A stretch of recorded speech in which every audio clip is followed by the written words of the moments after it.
அன்பர்களே, நண்பர்களே, உங்கள் பாலுவின் இனிய காலை வணக்கம். இன்று 3/4/2024, அதாவது பங்குனி மாதம் 21ஆம் புதன்கிழமை, நவமி திதி, உத்திராட நட்சத்திரம். இப்போது ராகு காலம் மத்தியானம் 12லேருந்து 1:30 வரைக்கும், யமகண்டம் காலையில் 7:30லேருந்து 9 வரைக்கும். அப்போது நல்ல நேரம் 9:30லேருந்து 10:30 வரைக்கும், சாயங்காலம் 6:30லேருந்து 7:30 வரையில். சந்திராஷ்டிரமம் மிதுன ராசிக்காரங்களுக்கு. இப்போது பச்சை கலர் போட்டுக்கிட்டது நல்லது, போடக்கூடாதது சிவப்பு. அதே மாதிரி சாப்பிட வேண்டியது சப்பாத்தி அல்லது கோதுமாவில் செஞ்ச பூரி சாப்பிட்டுக்கலாம். ஓகே, இப்பொழுது நாம் அந்த கன்னி ராசி, கன்னி லக்கணத்தில் பிறந்தவங்களை பற்றிய சில குறிப்புகளை பார்த்துக்கலாம். இந்த கன்னியா லக்கணத்தில் பிறந்தவங்க எப்படின்னு கேட்டிங்கன்னா, உடல்நிலையில் ரொம்ப அக்கறை எடுத்துக்கொள்வாங்க. சாப்பிட்றத கூட இதை சாப்பிட்ணும், இவ்வளோ தான் சாப்பிட்ணும், காலையில் இது எண்ணெய் பதார்த்தம் சாப்பிடக்கூடாது, ரொம்ப கூல் ட்ரிங்க்ஸு ரொம்ப குளிர்ச்சியாக குடிக்கக்கூடாதுன்னு அவங்களுக்குன்னு ஒரு அந்த வரம்பு மீறாமல் அந்த சாப்பாட்டில் கூட இருக்கிறதுனால அவங்களுக்கு வாழ்க்கையில் பெரிய அளவுக்கு டிசீசஸ் வராது, ஓரளவு ஆரோக்கியமாக தான் இருந்துக்கிட்டு இருப்பாங்க.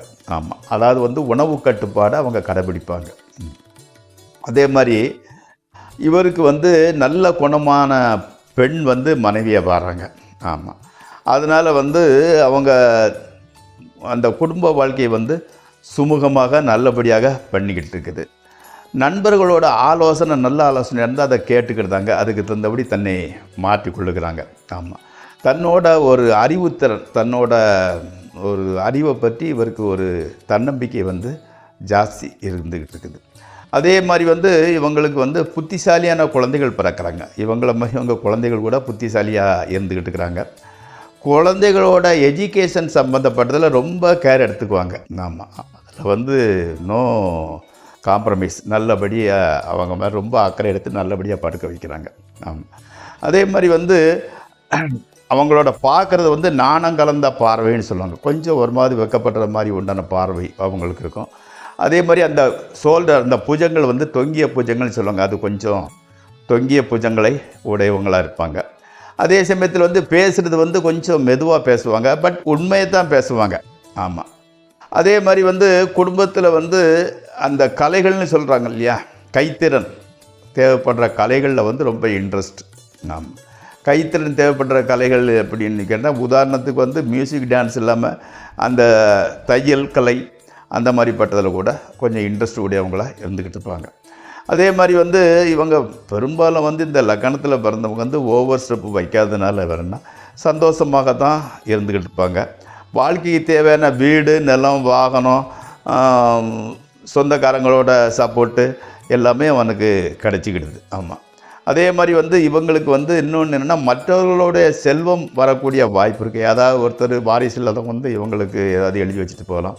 அந்த மாதிரி ஏதோ ஒன்று மற்றவர்களுடைய செல்வம் வரக்கூடிய வாய்ப்பு அவங்களுக்கு இருந்துக்கிட்டு இருக்குது.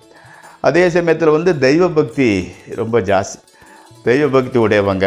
ஆமாம், பெரிய பெரிய கோயில்களுக்கெல்லாம் போயிட்டு தரிசனம் பண்ணிட்டு வரக்கூடிய கேரக்டர் உடையவங்க, அடிக்கடி கோயில்களுக்கு போயிட்டு வருவாங்க.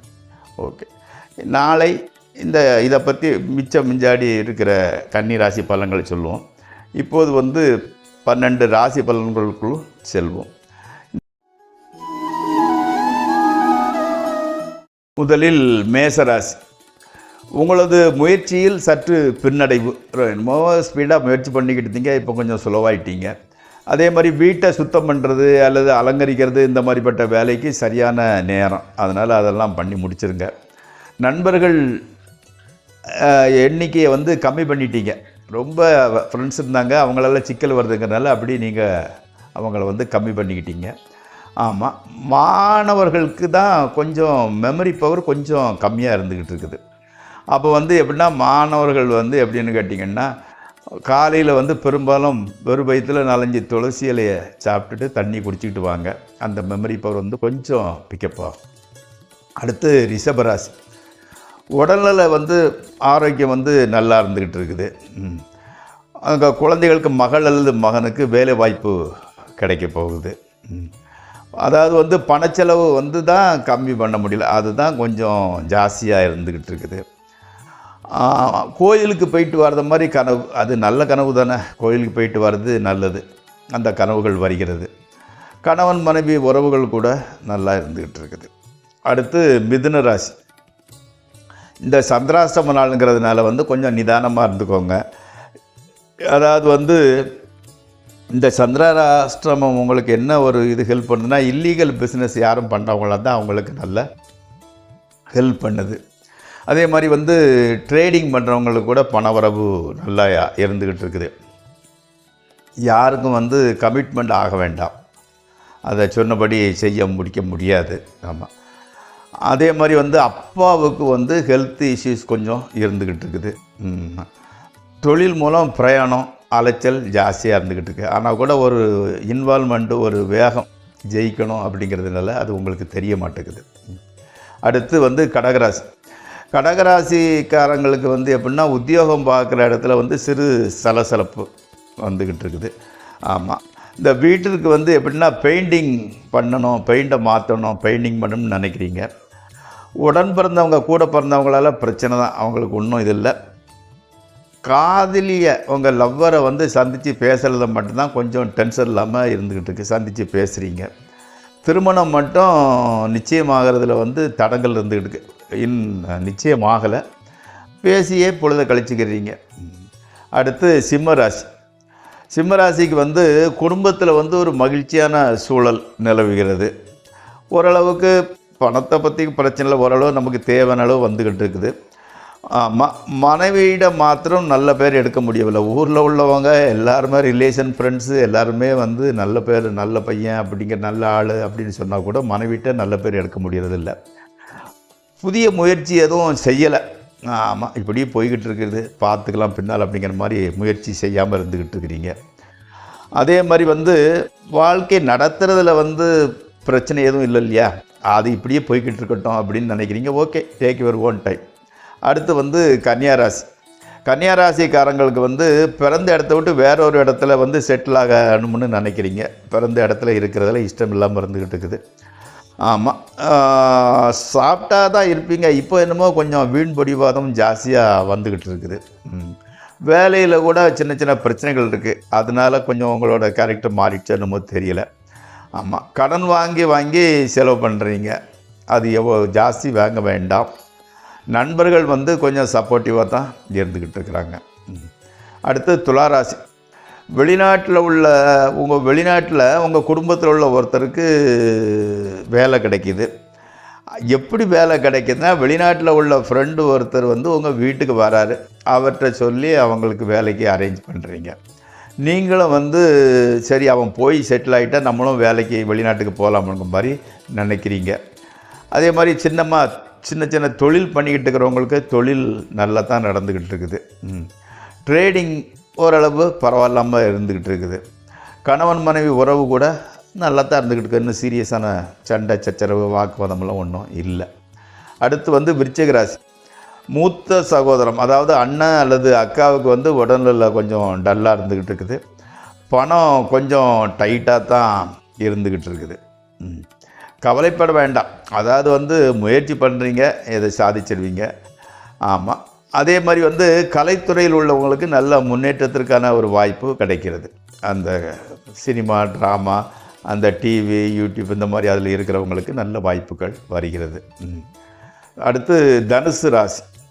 உத்தியோகத்தில் ப்ரமோஷன் வருது கண்டிப்பாக. கல்யாணம் ஆகாதவங்களுக்கு திருமணம் செட்டில் ஆகிடுது. வேலை இல்லாதவங்களுக்கு கூட வேலை கிடைக்கிது. வீட்டின் மேலே கடன் வாங்க வேண்டிய சூழ்நிலை வாங்கிக்கிறீங்க. ஆமாம். உடல்நிலை ஓகே, கணவன் மனைவி உறவு கூட ஓகே. அப்போ இப்போ பெரிய ஏற்றத்தாழ்வுகள் இந்திய பொழுது நல்ல பொழுதாகவே கழிகிறது. அடுத்து மகர ராசி. மகர ராசிக்காரங்க என்ன பண்ணிங்கன்னா, கடன் வாங்கி சைட் வாங்க போகிறீங்க. இப்போ யார் முதல்ல வச்சுக்கிட்டு இருக்கா, கடன் வாங்குறது ஒன்றும் பெரிய தப்புன்னு கிடையாது. சைட்டு வாங்குறீங்க. நிலத்தில் முதலீடு பண்ணுவது நல்லதே கொடுக்கும். எல்லா காரியம் என்னென்னா கொஞ்சம் நிதானமாக ஸ்பீடாக நடக்க மாட்டேங்குது. திருமணம் ஆகாதவங்களுக்கு கூட திருமணம் நிச்சயமாகிருக்கிறது. உத்தியோகத்தில் ஒரு சின்ன இடம் மாற்றம். குழந்தைகள் ஆரோக்கியம் நல்லா இருந்துக்கிட்டு இருக்கு. ஸோ அதனால் பயப்படுறதுக்கு ஒன்றும் கிடையாது. அடுத்து கும்பராசி. கும்பராசி எப்படின்னா, பிரச்சனையில் இருந்தீங்க, சின்ன சின்ன உடல் பிரச்சனை இருந்துக்கிட்டுருக்கு, அதிலிருந்து வெளிப்பட்டு செட்டில் ஆகிட்டீங்க. இப்போ பாடி ஃபிட் ஆகிடுச்சு. பெற்றோர்கள் வந்து அப்பா அம்மா வந்து கொஞ்சம் சந்தோஷமாக இருந்துக்கிட்டு இருக்கிறாங்க. முயற்சிக்கு தக்கறபடி முன்னேற்றம் இல்லாட்டால் கூட ஏதோ நம்பிக்கை இருக்குது, பெரிய அளவுக்கு ஜெயிப்போம்னா அந்த நம்பிக்கை தானே வாழ்க்கை. ஓகே, நல்லபடி முயற்சி பண்ணிக்கிட்டே இருங்க. ஆமாம், கடன் வந்து கடனை கழுத்தை நெரிக்கக்கூடிய அளவுக்கு இல்லை. கடன் பிரச்சனையிலேருந்து விடுபட்டு வெளியே வந்துடுறீங்க. அடுத்து மீனராசி. மீனராசிக்காரங்களுக்கு வந்து மேத்தமெட்டிக்ஸ் சப்ஜெக்டில் வந்து கொஞ்சம் பிரச்சனை இருக்குது. அப்போ வந்து டியூஷன் எடுக்கிறதா இருந்தால் டியூஷன் வச்சுக்கோங்க. மனைவிக்கு வந்து ஸ்கின் சம்மந்தப்பட்ட பிரச்சனை வந்து வர வாய்ப்பு இருந்துக்கிட்டு இருக்குது. திருமணம் ஆகாதவர்களுக்கும் ஆமாம், தெரிஞ்சவங்களோடையே திருமணம் ஃபிக்ஸ் ஆகுது. ரிலேஷன் அல்லது ரொம்ப வேண்டப்பட்டவங்களோடைய தெரிஞ்சவங்களோட தான் திருமணம் செட்டில் ஆகிறது. அதே மாதிரி இந்த குடும்ப வாழ்க்கை ஓரளவு சுமூகமாக போய்கிட்டு இருக்குது. சீரியஸான பிரச்சனை கிடையாது. நண்பர்கள் புத்திமதியை யோசனை பண்ணி இறங்க, அவங்க சொல்வதெல்லாம் கேட்க வேண்டாம். ஏன்னா நண்பர்கள் விஷயத்தில் உங்களுக்கு வந்து கிடைத்திருக்கிற நண்பர்கள் அவ்வளவு நல்லவர்கள் அல்ல. ஸோ அதனால் கேட்டதை நீங்கள் யோசனை பண்ணி முடிவெடுத்துக்கோங்க. இத்துடன் 12 ராசிகளுக்கு உண்டான பலன்கள் நிறைவேறுகிறது. மீண்டும் நாளை சந்திப்போம். உங்கள் அன்பன் பாலு.